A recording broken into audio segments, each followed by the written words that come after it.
On last week's episode of Loud and Ugly Garage, we went a different route. We brought the old Simplicity in. I bought this tractor to build a tow rig for Loud and Ugly so we can tow it up to the starting line during the hot summer days. Also have a fun little toy to rip around in the pits.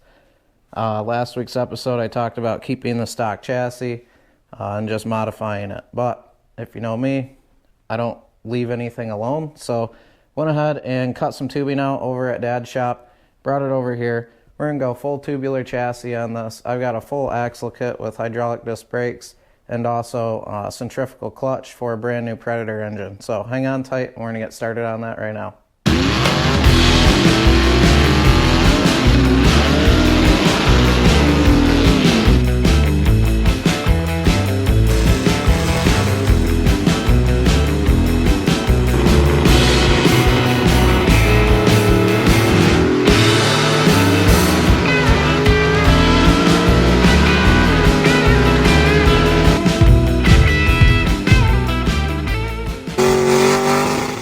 The tubing we're using is 1.5 inch chrome ollie.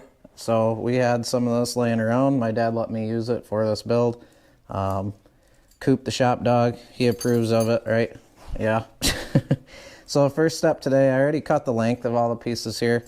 We got 4 cross members and then 2 frame rails. The frame rails are about 5 foot long because that's just about 1 inch or 2 longer than the stock frame rail.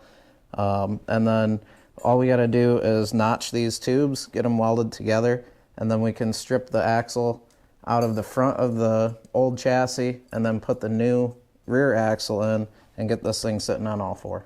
The axle kit is just an Amazon special here. Who knows how it's going to hold up, but it came with hydraulic disc brakes, master cylinder, caliper, all pre-bled.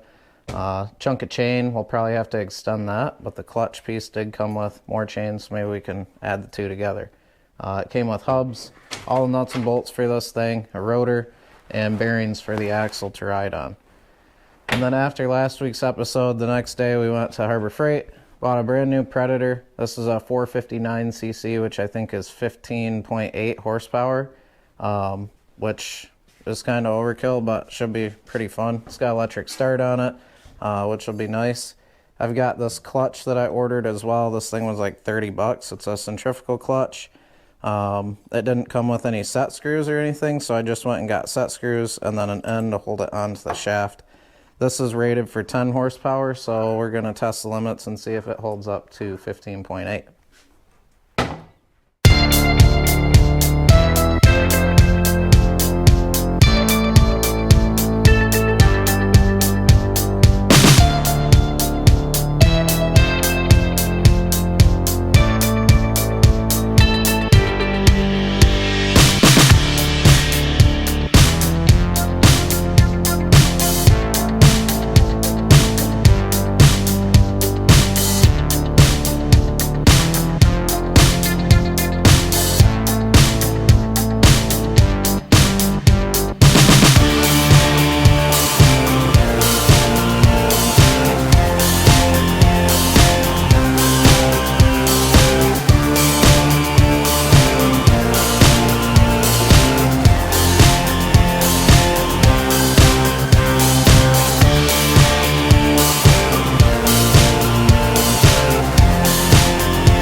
So the chassis is all tacked together. The next thing I want to do is get this hood mounted up on the front because I want the hood to stay tight to the frame rails here. Cooper's going to give it a look here and make sure it's good. But we want to make everything proportionate. So Once the hood's in place, then I can take measurements on the new engine height, make sure that's going to fit under the hood as well, and I don't have to drop it down in between the frame rails any. He's very interested in what I'm talking about right now. But once we get that and the engine mounted up, I can go ahead and figure out where and how high I've got to move these axles, because we want this thing a low rider. We don't want it the regular height. If we were to attach the axles where they are right now, it would just lift it up and look like a regular tractor. But we're going to keep it proportionate and lower it down to the ground.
The chassis is all set, fully welded together now. I was going to leave it tacked together, but I had to put this plate on the top for the engine. The engine's not, the holes aren't drilled for it yet. It's just kind of sitting where I think it's going to go. The hood is actually mounted down on the original pieces that used to hold the hood down. Cut those off the old frame. Also took the axle and the steering column out of the old frame. What else did I strip? The footwells, or the little foot pads that go on the side. So the next step here is we definitely got to get a front axle under this thing. I think I'm going to start with that for next episode. I'm going to build a custom straight drop axle, weld it right to the frame. There's going to be no suspension on this, so it's going to be a pretty rough ride. But for the most part, we're going to be on smooth surfaces, hopefully. The rear axle, we're going to have to make some hoops that come up on the back so that the axle sits up higher in the back, just so that it gets the proper ride height and slam down to the ground. It's up on jack stands right now, just so it makes it easier to work on. But yeah, I'd say getting a full chassis together and then stripping the rest of that frame today was pretty good progress. I would have liked to get further, but you know how that goes. So we'll catch you next time, and hopefully we can get this tractor steering and sitting on all four in the next episode.